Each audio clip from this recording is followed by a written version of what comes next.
আসসালামু আলাইকুম। Welcome to computer basic YouTube channel and Facebook পেজে। আমরা কিভাবে মাইক্রোসফট পাওয়ার পয়েন্টের সাহায্যে এরকম একটি ক্লিপিং মাস্ক তৈরি করে একটি স্লাইড তৈরি করতে পারি। চলুন কথা না বাড়িয়ে চলে যাই মূল ভিডিওতে। ফার্স্টে আমরা এখানে নিউ স্লাইড থেকে একটি ব্ল্যাঙ্ক স্লাইড ড্র করে নেব। এরপর আমরা চলে যাব ইনসাইড থেকে একটি শেপ থেকে আমরা রেক্ট্যাঙ্গেল একটি বক্স শেপ ড্র করে নেব। পুরো পেজ সই বা পেজ বরাবর এটা ড্র করে নেব এবং এটা চাইলে আমরা কালারটা কিন্তু একটু চেঞ্জ করে দিতে পারি। একটু এডজাস্টটা যে কালার আছে সেটাই থাক। এরপর আমরা ইনসাইড থেকে আবার শেপে চলে যাব। শেপে যে এবার রাউন্ড ফিগার একটা বক্সকে ড্র করব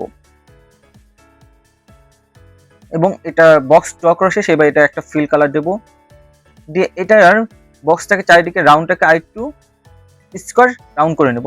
তারপর আমরা চাইলে এটাকে কন্ট্রোল সি দিয়ে কন্ট্রোল ভি পেস্ট করতে পারি, বা আপনার চাইলে একবার কপি করার পর কন্ট্রোল ডি দিলেও এটা অটো কপি পেস্ট হয়ে যাবে।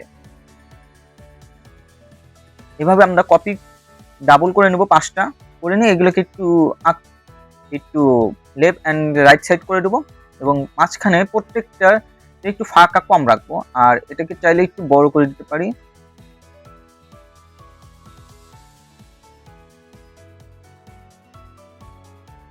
একটু হয়ে গেছে। এখন আমরা এই 5টাকে সিলেক্ট করব, করে চাইলে আপনি কিবোর্ড কমান্ড থেকে কন্ট্রোল জি দিলে এটা গ্রুপ হয়ে যাবে, বা চাইলে আপনি রাইট বাটন ক্লিক করলে দেখতে পারবেন যে গ্রুপ। এবার গ্রুপে চলে গেলে যে আমি অলরেডি গ্রুপ করছি, যে কারণে এখানে আনগ্রুপ দেখাচ্ছে।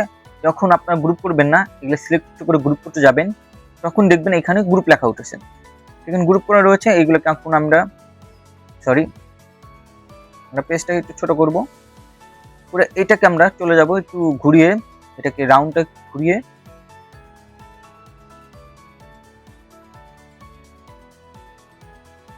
এটাকে একটু ভালোভাবে সেট আপ করে দেবো। এটাকে চাইলে একটু বড় করে দিতে পারি। এটাকে সিলেক্ট করার পর এটাকে আমরা তারপরে আনগ্রুপ করে দেবো। আনগ্রুপ করার জন্য আমরা চলে যাব গ্রুপ থেকে আনগ্রুপ করার পর এটাকে আমরা অল সিলেক্ট করব। অল সিলেক্ট করে চলে যাব আমরা শেপ ফরম্যাট থেকে মার্কস শেপ থেকে ফিগমেন্ট হয়ে যাওয়ার পর এই যে এখানে যে শেপগুলো আছে এগুলোকে আমরা ডিলিট করে দেবো, এবং বাইরের যে শেপগুলো আছে এগুলো আমরা ডিলিট করে দেবো।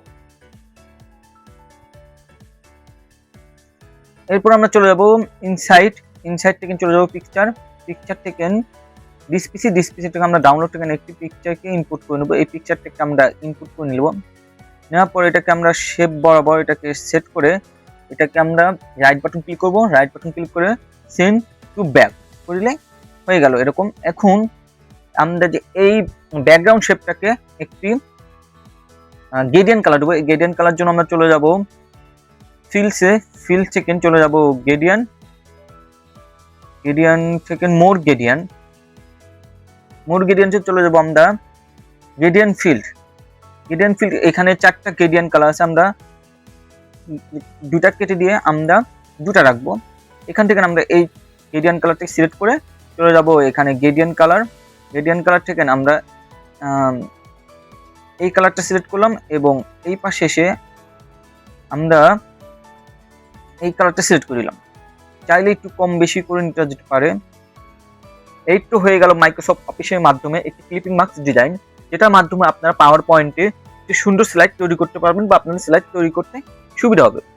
এরকম আরো অ্যাডভান্স ভিডিও পেতে আপনারা আমার ইউটিউব চ্যানেলকে সাবস্ক্রাইব করে রাখবেন, এবং আপনারা কি ধরনের ভিডিও চান সেটা আপনারা আমার ফেসবুক পেজে জানাতে পারবেন। ফেসবুক পেজের লিঙ্ক ডেসক্রিপশন বক্সে দেওয়া রইল। দেখা হবে অন্য কোনো ভিডিওতে। আল্লাহ হাফেজ।